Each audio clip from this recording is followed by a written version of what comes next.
Israel-Iran യുദ്ധത്തിന്റെ പശ്ചാത്തലത്തിൽ ഇറാനികൾക്ക് മുന്നിൽ അതിർത്തികൾ കൊട്ടിയടച്ച് ഇറാന്റെ ചുറ്റുമുള്ള അയൽ രാജ്യങ്ങൾ.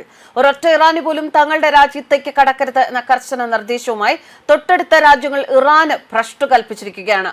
പാകിസ്ഥാനെ തുർക്കിയുമൊക്കെ കണ്ട് ഇസ്രയേലിനോട് മുട്ടാൻ നിന്ന ഇറാൻ ഇപ്പോൾ അക്ഷരാർത്ഥത്തിൽ ഒറ്റയ്ക്കാണ്. ഒരു മുസ്ലിം രാഷ്ട്രത്തിന്റെ പോലും പിന്തുണയില്ലാതെ ഇറാൻ ഇപ്പോൾ കല്ലുകടിക്കുന്നു.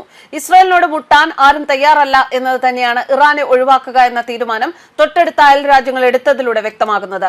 ഇരു രാജ്യങ്ങളും തമ്മിലുള്ള യുദ്ധം കാരണം മിഡിൽ ഈസ്റ്റിലെ പല രാജ്യങ്ങളും അവരുടെ വ്യോമാതിർത്തിയും അടച്ചു കഴിഞ്ഞു.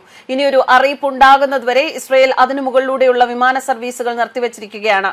ടെഹ്റാനിലെ പ്രധാന വിമാനത്താവളത്തിലെ പ്രവർത്തനങ്ങൾ നിർത്താൻ ഇറാൻ ഇതിനകം ഉത്തരവിട്ടിട്ടുണ്ട്. ഈ രീതിയിൽ മിഡിൽ ഈസ്റ്റിന് മുകളിലൂടെയുള്ള വിമാന സർവീസുകൾ നിലച്ച മട്ടിലാണ്.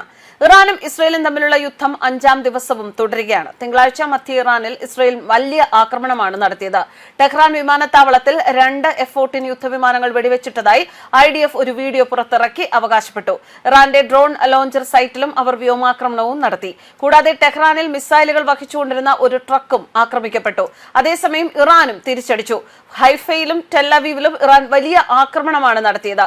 ഇസ്രയേലിലെ പല നഗരങ്ങളും മിസൈലുകളും ഡ്രോണുകളും വഴി ലക്ഷ്യം വെച്ചിട്ടുണ്ട്. ഇറാന്റെ ആക്രമണത്തിൽ ഇതുവരെ ഇസ്രയേലിൽ 24 പേർ മരിച്ചു, 500 പേർക്ക് പരിക്കേറ്റു. അതേസമയം ഇറാന്റെ പരമോന്നത നേതാവ് അയത്തുള്ള അലി ഖമേനിയുടെ വധത്തിലൂടെ മാത്രമേ ഇറാൻ ഇസ്രയേൽ യുദ്ധം അവസാനിപ്പിക്കാൻ സാധിക്കൂ എന്ന് ഇസ്രയേൽ പ്രധാനമന്ത്രി ബെഞ്ചമിൻ നെതന്യാഹു പറഞ്ഞു. 2 രാജ്യങ്ങളും തമ്മിലുള്ള വ്യോമാക്രമണം ആരംഭിച്ചതിനു ശേഷം മിഡിൽ ഈസ്റ്റിൽ പറക്കുന്ന വിമാന കമ്പനികൾക്ക് മുന്നിൽ പുതിയ വെല്ലുവിളികൾ ഉയർന്നു വന്നിട്ടുണ്ട്. 2 രാജ്യങ്ങളും തമ്മിലുള്ള യുദ്ധം കാരണം മിഡിൽ ഈസ്റ്റിലെ പല രാജ്യങ്ങളും വ്യോമാതിർത്തി അടച്ചിരിക്കുകയാണ്. ഇനിയൊരു അറിയിപ്പ് ഉണ്ടാകുന്നതുവരെ വിമാന സർവീസുകൾ നിർത്തിവെച്ചിരിക്കുകയാണ് എന്നാണ് വിവരങ്ങൾ. ടെഹ്റാനിലെ പ്രധാന വിമാനത്താവളവും ഏകദേശം പ്രവർത്തനങ്ങൾ നിലച്ച മട്ടാണ്. ഇറാനും ഇസ്രയേലും തമ്മിലുള്ള യുദ്ധം കാരണം സ്ഥിതിഗതികൾ നിരന്തരം വഷളാകുന്നു. ഇത്തരം ഒരു സാഹചര്യത്തിൽ ഇന്ത്യൻ സർക്കാർ തങ്ങളുടെ പൗരന്മാരുടെ സുരക്ഷയ്ക്കായി വലിയ രീതിയിൽ രക്ഷാപ്രവർത്തനം ആരംഭിച്ചിരിക്കുകയാണ്. ഇറാനിൽ കുടുങ്ങിക്കിടക്കുന്ന ഇന്ത്യക്കാരെ ഒഴിപ്പിക്കാനുള്ള പ്രവർത്തനം ഇന്ത്യ ശക്തമാക്കിയിട്ടുണ്ട്. ആദ്യ ബാച്ചിൽ 100 ഇന്ത്യൻ പൗരന്മാരെ തിങ്കളാഴ്ച രാത്രി ഇറാനിൽ നിന്ന് അർമേനിയയിലേക്ക് റോഡ് മാർഗം അയച്ചു. ന്യൂഡൽഹിയും ടെഹ്റാനും തമ്മിലുള്ള നയതന്ത്ര ചർച്ചകൾക്ക് ശേഷമാണ് ഈ നടപടി സാധ്യമായത്. 10,000-ലധികം ഇന്ത്യക്കാർ ഇറാനിൽ കുടുങ്ങിക്കിടക്കുന്നതായാണ് റിപ്പോർട്ടുകൾ. യുദ്ധം കണക്കിലെടുത്ത് ഇറാൻ സർക്കാർ വ്യോമാതിർത്തി അടച്ചതിനാൽ വ്യോമമാർഗം ആർക്കും പുറത്തു കടക്കാൻ സാധിക്കില്ല. അതേസമയം ഇന്ത്യൻ പൗരന്മാരെ സുരക്ഷിതമായി പുറത്തെത്തിക്കാൻ സഹായിക്കുമെന്ന് ഇറാൻ ഉദ്യോഗസ്ഥർ ഇന്ത്യക്ക് ഉറപ്പ് നൽകിയിട്ടുണ്ട്. ടെഹ്റാനിലെ ഇന്ത്യൻ എംബസി സ്ഥിതിഗതികൾ മുഴുവൻ നിരന്തരം നിരീക്ഷിക്കുകയും പ്രാദേശിക ഭരണകൂടവുമായും വിദ്യാർത്ഥി സംഘടനകളുമായും ബന്ധപ്പെടുകയും ചെയ്യുന്നുണ്ട്.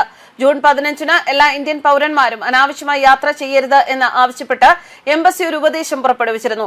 എംബസിയുമായി സമ്പർക്കം പുലർത്തണമെന്നും ഔദ്യോഗിക സോഷ്യൽ മീഡിയ ഹാൻഡിലുകളിൽ നിന്നും വെബ്സൈറ്റുകളിൽ നിന്നും മാത്രം അപ്ഡേറ്റുകൾ നേടണമെന്നാണ് എംബസി അറിയിച്ചിരിക്കുന്നത്. ഇറാൻ സർക്കാരിന്റെ സമ്മതത്തിനു ശേഷം അർമേനിയ, അസർബൈജാൻ, തുർക്കമെനിസ്ഥാൻ, അഫ്ഗാനിസ്ഥാൻ എന്നിവ ഉൾപ്പെടുന്ന ഇറാന്റെ അയൽ രാജ്യങ്ങൾ വഴിയാണ് ഇന്ത്യക്കാരെ ഇപ്പോൾ ഒഴിപ്പിക്കുന്നത്. ഇന്ത്യക്കാരെ സുരക്ഷിതമാക്കി ഒഴിപ്പിക്കാൻ കഴിയുന്ന തരത്തിൽ ഈ അതിർത്തികളിൽ പ്രത്യേക ചെക്ക് പോസ്റ്റുകളും ഉണ്ട്. ന്യൂസ് ഡെസ്ക് കർമ്മ ന്യൂസ്.